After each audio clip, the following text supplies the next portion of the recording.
Для начала вот такой исторический факт. Считается, что когда Петр I создавал русский флот, он планировал кормить моряков пармезаном.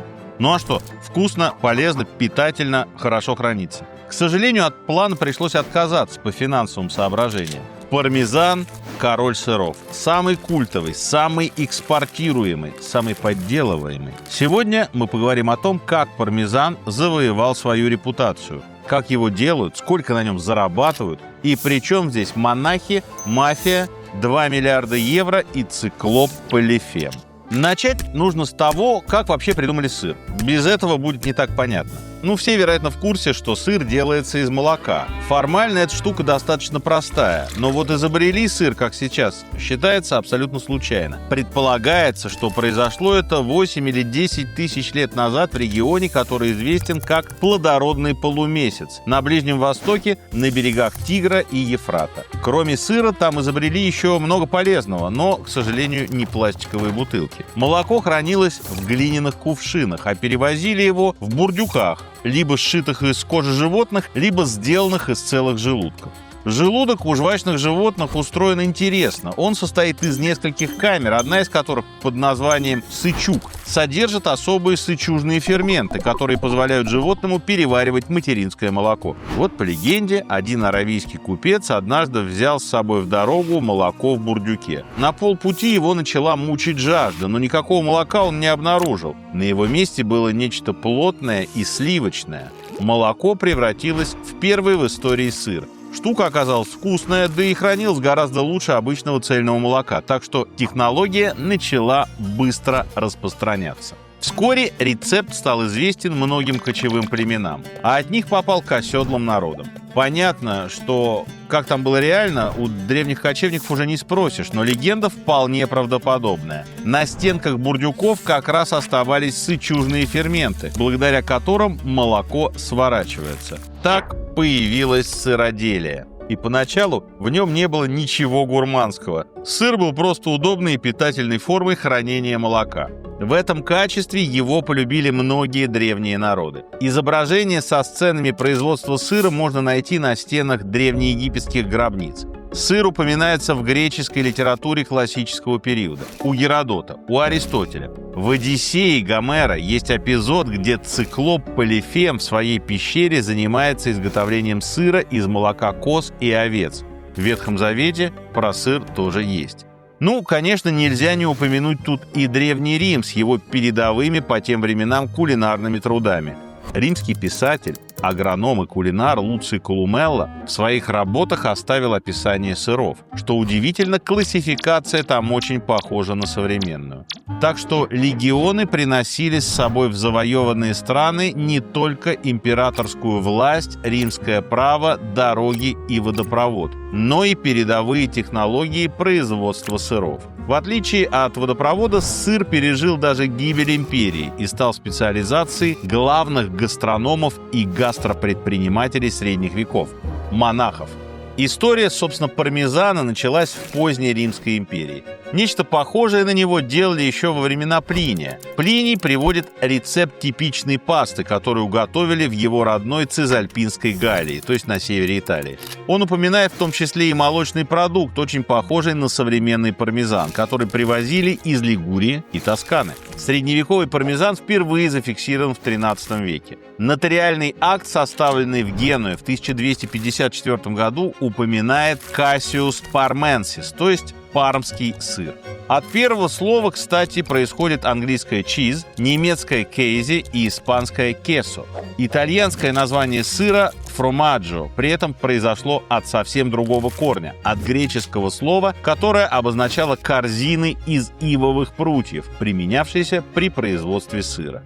По-настоящему звезда пармезана засияла в конце средних веков. Средневековые монахи не только сами любили поесть, но и с удовольствием занимались производством разных продуктов. Это, помимо прочего, помогало монастырям сохранить независимость. В XV и XVI веках цистерианцы и бенедиктинцы экспериментировали с рецептами. Они хотели найти сыр, который мог бы храниться как можно дольше. Лучшим вариантом был признан твердый выдержанный продукт, который делался с применением соли из соляных копий сальсо маджоре.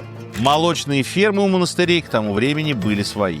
Шла эпоха итальянских городов-государств. Торговля была на подъеме, и пармезан очень быстро добрался до Романьи, Пьемонта и Тосканы, и в конце концов достиг портов Средиземного моря, откуда двинулся в Германию, Фландрию, Францию, Испанию и другие европейские страны.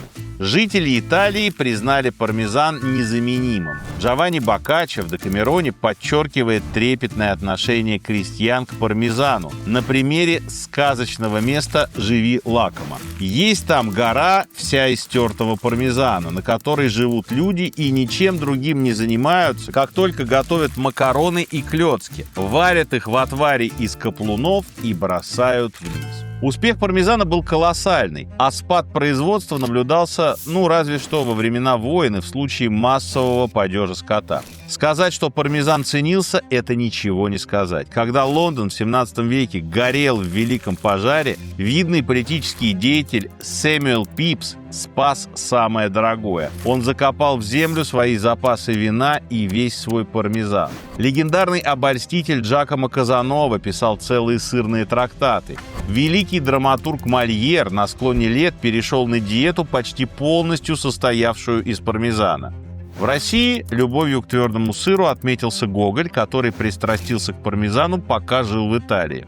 Коллега Гоголя по цеху Аксаков вспоминал, что однажды Гоголь заявился к нему домой со своим сыром и макаронами и потребовал у поваров приготовить ему пасту так, как это делают итальянцы, а когда они отказались, занялся этим сам. Понятно, что пармезан приносил большие деньги. А где деньги, там и споры об авторских правах. Еще в 1612 году пармский герцог Рануччо I Форнезе подписал акт, определявший места, откуда мог бы поступать так называемый сыр из Пармы. Собственно, географию ограничивает полное название пармезана. Пармезана Реджано. Имеется в виду город Парма и расположенный неподалеку от него город Реджо-Эмилья. Название закрепилось после многолетней конкуренции между двумя населенными пунктами, и это был болезненный компромисс. В наше время сыр Пармиджано-Реджано имеет международный статус PDO, то есть продукт с защищенным географическим наименованием. С юридической точки зрения назвать Пармиджано-Реджано можно только тот сыр, который, во-первых, был сделан в определенной зоне, а во-вторых, прошел многоступенчатый контроль. За соблюдением правил и ограничений следит целый консорциум.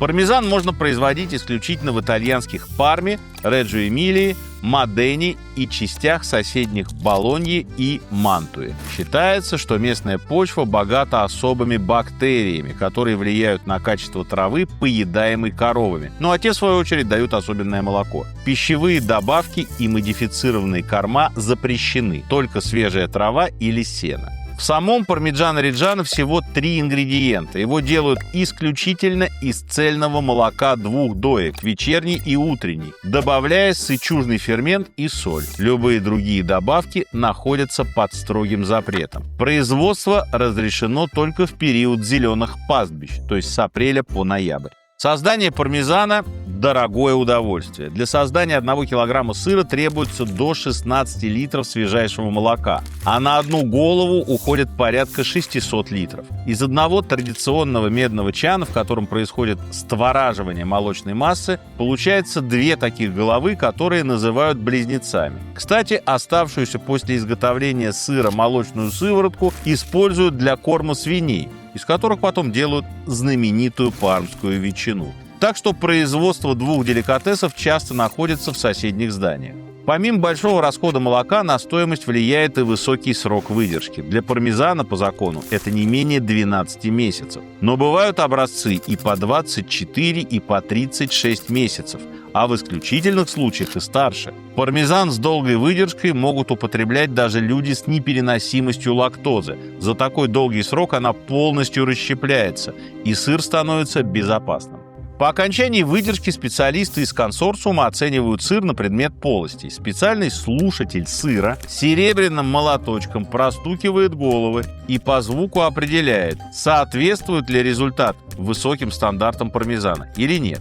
Опытный слухач может очень точно определить все характеристики сыра. Чем чище и звонче звук, тем выше качество. Это связано с кристаллизацией белков внутри сырной головы. Там образуются белые кристаллы аминокислоты под названием тирозин, которые придают сыру характерную хрустящую структуру.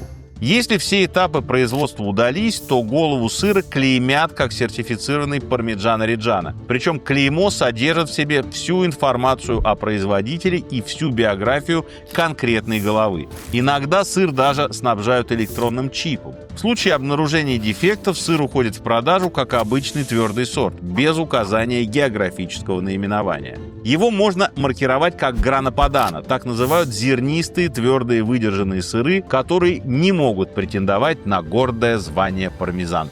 В экономическом смысле пармиджано-реджано – один из самых доходных сыров на планете. Ежегодно только сертифицированного пармезана выпускается более 3,5 миллиона голов, что приносит итальянской экономике более 2 миллиардов евро. Под залог пармезана даже кредитуются. Не обходится и без преступлений. С 2013 по 2015 год в Италии гремели новости об участниках местной мафии – каморры, которые устраивали на дорогах засады и похищали сырные головы. Мафиози удалось украсть и продать 2039 колес пармезана до того, как их поймали.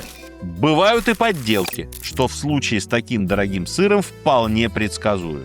Что касается пармезанов в кавычках, которые продаются по всему миру, то, в принципе, пармезаном при желании можно назвать любой продукт. Но только пармиджано-реджано – это защищенная марка. Именно этой лазейкой производители по всему миру и пользуются. Это не означает, что конечный продукт обязательно будет невкусным или некачественным. Бывает, что под названием пармезана продаются действительно неплохие экземпляры твердого сыра. Понятно, что технологию в Парме за последние несколько сот лет отточили. Фермент там правильный. Но вот волшебные коровы, которые едят волшебную траву, это с высокой вероятностью маркетинговая легенда.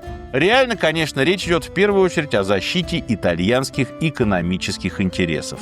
Но так уж устроен человек, с правильным брендом все как-то вкуснее. Поэтому надо уточнить, что самое близкое к оригиналу – это либо уже упомянутый итальянский грана падано с менее строгими правилами и более короткими сроками выдержки, или аргентинский реджанита, который был создан скучающими по родному сыру переселенцами из Италии.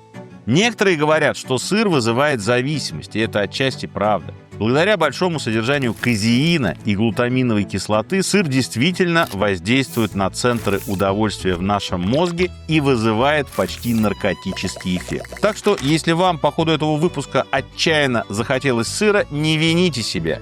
Вините средневековых монахов-бенедиктинцев.